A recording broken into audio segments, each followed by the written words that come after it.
ETF index mutual funds నేర్చుకుని stock మార్కెట్లో రాణించాలనుకుంటున్నారా? వెంటనే ఈ నెంబర్కి కాల్ చేయండి.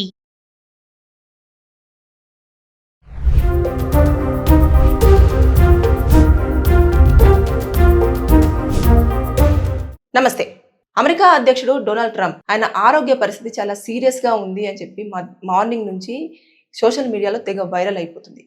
నిజంగానే ఆయన గత కొంతకాలంగా ఆరోగ్య సమస్యతో బాధపడుతున్నాడు. కానీ అది ఎప్పుడూ కూడా ఆయన ఎక్కువగా ఫేస్ చేయలేదు కాబట్టి ఆయన తన పని చేసుకుంటూ వెళ్తూ ఉన్నారు. కానీ ఆయన ఎక్కువగా ఆరోగ్య సమస్య దేంతో బాధపడుతున్నాడంటే దీర్ఘకాలిక సిరల వాపు వ్యాధితో బాధపడుతున్నాడు. అంటే మనకి ఇప్పుడు ఈ నర్వ్స్ ఉంటాయి కదా, ఈ నర్వ్స్ అనేవి కూడా వాచిపోతూ ఉంటాయి. అవి కూడా కాళ్ళల్లో ఎక్కువగా ఎందుకు వస్తాయి అని అంటే మనిషి ఎక్కువగా నడవడం కానివ్వండి, నిలుచోవడం కానివ్వండి, ఇలాంటివన్నీ ఎక్కువగా పని చేస్తున్నా కూడా మనము కాళ్ళు చేతులతో ఎక్కువగా వర్క్ చేస్తుంటాం అనుకోండి, దానివల్ల కూడా బాగా స్వెల్ వచ్చేస్తాయి. అన్నీ వచ్చేసి దాంట్లో మొత్తం కూడా చూడడానికి మనము చూస్తూ ఉంటాం. కొంతమంది బోధకాలు అని చెప్పేసి అంటారు చూడండి, అంత వాస్తుంది అన్నట్టు, వాచిపోతుంది కానీ దాని మీద ఇంకేముండదు. ఇలా అన్ని చిన్న చిన్న బొబ్బల్లాగా కానివ్వండి, ఇలా నరాలు స్వెల్ అవ్వడం కానివ్వండి, ఇలా చేస్తుంది.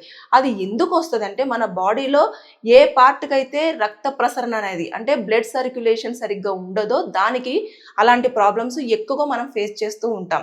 ఇక్కడ సిరలు అంటే దమనలు సిరలు అని చెప్పేసి మన గుండెలో ఉంటాయి. వాటిలలో సిరల నుంచి వెళ్ళే బ్లడ్ అంతా కూడా సరిగ్గా ఆ కాళ్ళకు ఎక్కువగా ప్రసరణ జరగట్లేదు. కాబట్టి ఈ నేపథ్యంలోనే ఆయనకు ఆ వ్యాధి రావడం జరిగింది, సిరల వ్యాధి, దీర్ఘకాలిక సిరల వ్యాధి రావడం జరిగింది అని చెప్పేసి చెప్తున్నారు. అంటే ఇప్పటికీ డాక్టర్స్ అదొక్కటే కాదు, ఆయన బాడీలో ఇంకా ఏమి ఉన్నాయి అంటే ఏమన్నా హార్ట్కి సంబంధించిన ప్రాబ్లం ఉందా, లేదు అనుకుంటే కిడ్నీస్కి ఏమైనా ఉందా, ఇలాంటివన్నీ కూడా ప్రతిదీ షుగరు, బీపీ, ఇంకా మొత్తం హోల్ బాడీకి సంబంధించిన అనాలిసిస్ అంతా కూడా చేయడం జరిగింది. వైట్ హౌస్లో అతనికి ట్రీట్మెంట్ అనేది చేశారు. అక్కడ ఉన్న వైట్ హౌస్ డాక్టర్స్ అందరూ కూడా చాలా వరకు కేర్ తీసుకుంటున్నారు. ఆయన హెల్త్ బులెటిన్ కూడా ఎప్పటికప్పుడు పర్యవేక్షణలో రిలీజ్ చేస్తూనే ఉన్నారు.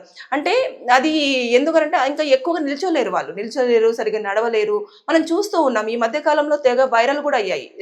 ట్రంప్ గారి ఫొటోస్ అన్ని కూడా చూస్తూ ఉంటే ఇలా చిన్న చిన్న బొబ్బల్లాగా ఇక్కడ అయిపోయి మొత్తం ఇదంతా కూడా స్వెల్ అయిపోయినవి మనం చూసాం. అనుకుంటే చాలా మంది చూసారు. ఎక్స్పర్ట్స్ ఎవరైతే డాక్టర్స్ ఉంటారు కదా, వారందరూ కూడా అతని బాడీ కండిషన్ కానివ్వండి, అతను నడిచే విధానం కానివ్వండి, ఆయన కాళ్ళు స్వెల్లింగ్ని కానివ్వండి, చేతుల మీద ఉన్న వాటిని కానివ్వండి చూసిన తర్వాత చెప్పారు కూడా, ఏదో సమస్య ఉంది మీ బాడీలో, చెక్ చేసుకోండి అని. కానీ ఆయన ఉన్న పని ఒత్తిడో లేకపోతే, ఎందుకంటే ఇక్కడ చూస్తున్నాం కదా ఇండియన్ స్టూడెంట్స్ అందరూ కూడా అక్రమంగా అక్కడ స్టే చేస్తున్నారు అని చెప్పేసి దాని మీద రాగానే కొన్ని రూల్స్ అండ్ రెగ్యులేషన్స్ అన్ని మార్చేశారు. అలాగే అంతలోపే సింధూర్ అని చెప్పేసి మనం పెట్టిన యుద్ధ దాంట్లో కూడా కొంచెం సపోర్ట్ చేసినట్టే చేశారు. తర్వాత మళ్ళీ అంటే ఈ యొక్క వర్క్ బిజీ షెడ్యూల్లో ఆయన పట్టించుకోవడం అనేది ఎక్కువగా మానేసి ఎక్కువగా వర్క్ మీద కాన్సన్ట్రేషన్ చేయడం, అది ఎక్కువగా మన ప్రెజర్ తీసుకున్నా కూడా, వర్క్ ప్రెజర్ ఎక్కువ తీసుకున్నా కూడా మనకు బ్లడ్ అనేది ఎక్కువగా పెరిగిపోతూ ఉంటుందండి. బ్లడ్ ప్రెషర్ ఎక్కువగా పెరిగిపోతూ ఉంటుంది. దానివల్ల ఏమవుతుందంటే ఆల్రెడీ అతనికి హార్ట్ దగ్గర ఉన్న సిరల నుంచి వెళ్ళి బ్లడ్ అనే సర్క్యులేషన్ సరిగ్గా జరగనప్పుడు అది బ్లడ్ అనేది ఎక్కువగా ఇలా అయిపోయేసరికి దానికి ప్రసరణ అనేది జరగకపోతుంది. అంతేకాకుండా ఆయన ఆరోగ్య పరిస్థితి అనేది ఎప్పటికప్పుడు డాక్టర్ పర్యవేక్షణ చేసేసి ఇప్పటి వరకైతే ఇచ్చినది ఏంటంటే ఆయన హెల్త్ కండిషన్ అనేది స్టేబుల్గానే ఉంది అని చెప్పేసి అన్నారు. కాకపోతే ఎప్పుడైనా కూడా ప్రమాదం వాటిల్లే అవకాశాలు ఉంటాయి కాబట్టి దానికి అతను ఖచ్చితంగా రెస్ట్ అనేది చాలా ఇంపార్టెంట్. బాడీకి రెస్ట్ అనేది చాలా ఇంపార్టెంట్. ఎక్కువగా నిల్చోకూడదు, నడవకూడదు. ఇదంతా కూడా ఏదైతే మనకు కాలు ఉంటుందో కాలు యాంకిల్ దగ్గర కూడా బాగా స్వెల్ అయిపోయింది కాబట్టి తెలిసిపోతుంది. మనం ఆయన కాళ్ళు కానివ్వండి, చేతులు కానివ్వండి, ఫేస్ కూడా ఎక్కువగా చూసారు అంటే ఏజ్డ్ పడినట్టు కూడా అవుతుంది అన్నట్టు. అంటే ముడతలు జారిపోవడం ఫేస్ అంతా కూడా ఇలాంటివి ఎక్కువగా. అంటే మన బాడీలో బ్లడ్ అనేది సర్క్యులేషన్ చాలా నీట్గా ఉంటేనే మనం ఎప్పుడు యాక్టివ్గా ఉంటాము, యంగ్స్టర్స్గా కూడా కనిపిస్తూ ఉంటాం. అంతేగాని మనకు ఒక ప్రాబ్లం వచ్చిందంటే దాన్ని నెగ్లెక్ట్ చేసామంటే ఇలాంటి సిచ్యువేషన్స్ మన బాడీలో ఎక్కువగా తక్కువని బయట ఎక్స్పోజ్ అయ్యే అవకాశాలు ఉంటాయి. కొన్ని సందర్భాలలో సివియారిటీ మనకు తెలియకపోవచ్చు కానీ ఇమీడియట్గా ఇంకా ఎక్కువగా అయిపోయేది. అంటే కొన్నిసార్లు కాళ్ళు కూడా మొత్తానికి పూర్తి స్థాయిలో పని అంటే సర్క్యులేషన్ ఉండకపోయేసరికి చచ్చుపడిపోతాయి కాళ్ళు. ఇంకా అంత స్వెల్లింగ్తో ఉన్న కాలు చచ్చిపడిపోయి ఇంకా అసలు ఆ కాలు మూమెంట్ ఉండదు, ఏమీ ఉండదు. ఇంకా అప్పుడు వీల్ చైర్కి పరిమితం అయ్యే అవకాశాలు కొన్ని సందర్భాలలో చూడాల్సి వస్తుంది. కాబట్టి ఎట్టి పరిస్థితుల్లో మనం చేయాల్సింది ఏంటంటేను ఇలాంటివి జరుగుతున్నాయి కాబట్టి మనం కూడా జాగ్రత్తగా ఉండాలి. ట్రంప్ గారు కూడా ఇప్పుడు ఆరోగ్య పరిస్థితి మీద కొంచెం కాన్సన్ట్రేషన్ చేసే అవకాశాలు కనిపిస్తున్నాయి. అంటే ఆ పొజిషన్లో ఇప్పుడు అమెరికాకే పెద్ద అధ్యక్షుడు కాబట్టి అతనికి ఉన్న మ్యాన్ పవర్ తోని వాళ్ళు కూడా ఎప్పటికప్పుడు కూడా వారి ఆరోగ్యాన్ని పర్యవేక్షిస్తూ ఉంటారు. ఆయన కొన్ని రోజుల పాటు కూడా డాక్టర్ పర్యవేక్షణలో ఉండాలి అని చెప్పేసి చెప్పడం జరిగింది.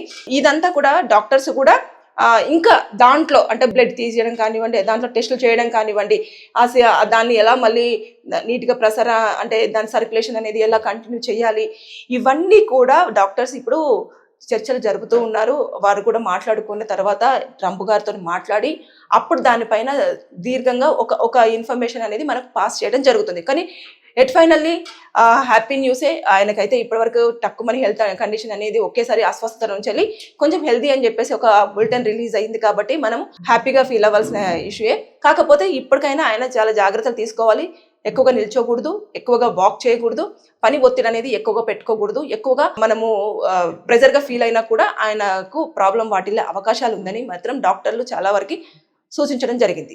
ఎప్పుడైతే డొనాల్డ్ ట్రంప్ అధ్యక్షుడు అయ్యారో అప్పటి నుంచి కూడా అన్ని ఇంకా మొత్తం ఆ ప్రభుత్వం ఇదివరకు గతంలో ఉన్న ప్రభుత్వం ఏదైతే ఉందో దాని మొత్తం కొన్ని ఏవేవి ఇంప్లిమెంటేషన్ చేసిందో వాటిలలో ఎలాంటివి తీసుకోవాలి, జాగ్రత్తలు ఏం చేయాలి, అక్కడ అమెరికాలో ఉన్న వారందరికీ కూడా అంటే లోకల్గా ఉన్న వాళ్ళకి మనము ఎంతవరకు ఉపయోగపడతాము అనే దానిపైన ఎక్కువ కాన్సన్ట్రేషన్ చేసి అక్కడ ఉన్న వాటిలలో కూడా ఇంప్లిమెంటేషన్స్ చాలా చేయడం జరుగుతుంది. అంటే వారి ప్రాంతం వారికి ఎక్కువగా ఉద్యోగ అవకాశాలు కానివ్వండి, స్టడీస్ కానివ్వండి, అలాగే అన్ని ఇంట్లలో కూడా మావారే ఉండాలి అన్న నేపథ్యంలో ఎక్కువగా ప్రెజర్ తీసుకుంటున్నారు. అంతేకాకుండా కంటిన్యూస్గా వర్క్లోనే ఉంటున్నారు. ఎప్పుడు చూసినా కూడా ఏదో ఒక ప్లేస్కి వెళ్ళి ఏదో ఒక అధికారితో మాట్లాడడము, దానికి సంబంధించిన డీటెయిల్స్ తీసుకోవడము, ఇలాంటివన్నీ కూడా చేయడము.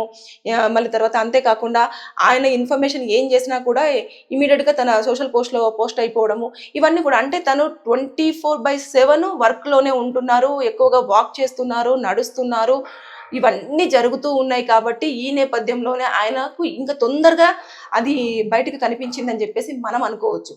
ఏదేమైనా సరే ఆయనకు వచ్చిన ఈ దీర్ఘకాలిక సిరా వ్యాధి అనేది కొంచెం తగ్గే అవకాశాలే కనిపిస్తున్నాయని చెప్పేసి డాక్టర్లు చెప్తున్నారు. ఎందుకంటే రెస్ట్ మీద డిపెండ్ అయి ఉంటుంది. అది కాళ్ళన్నీ కూడా వాపులు ఎందుకు వచ్చాయి అనేది మీకు చెప్పాను కదా, ఎక్కువగా బ్లడ్ సర్క్యులేషన్ జరుగుతుంది, అందులో వాటర్ అనేది ఫిల్ అవ్వడం జరుగుతుంది. ఆ నేపథ్యంలోనే ఎక్కువగా జరుగుతుంది. ఆ నరాలు కూడా స్వెల్ అవ్వడము, ఇవన్నీ కూడా ఆ నర్వ్స్ అనేవి కూడా ఎక్కువగా స్వెల్ అయిపోయి చాలా ఇబ్బంది అనేది జరుగుతుంది. ఏదేమైనా సరే కానీ మొత్తానికైతే హెల్త్ బులెటిన్లో మాత్రం డొనాల్డ్ ట్రంప్కి ఎలాంటి ఆరోగ్యము సీరియస్గా లేదు, నిలకడగానే ఉంది అన్న వార్తలు బయటకు వచ్చాయి. కాబట్టి బెటర్ ఇప్పుడు ఇంకా మీదట ఆయన జాగ్రత్తలు తీసుకొని హెల్త్ని కొంచెం కాపాడుకుంటే ఆయనకు అన్ని రకాలుగా సేఫ్ అనేది మాత్రం డాక్టర్లు మరీ ఒక్కడి చెప్పడం జరుగుతుంది.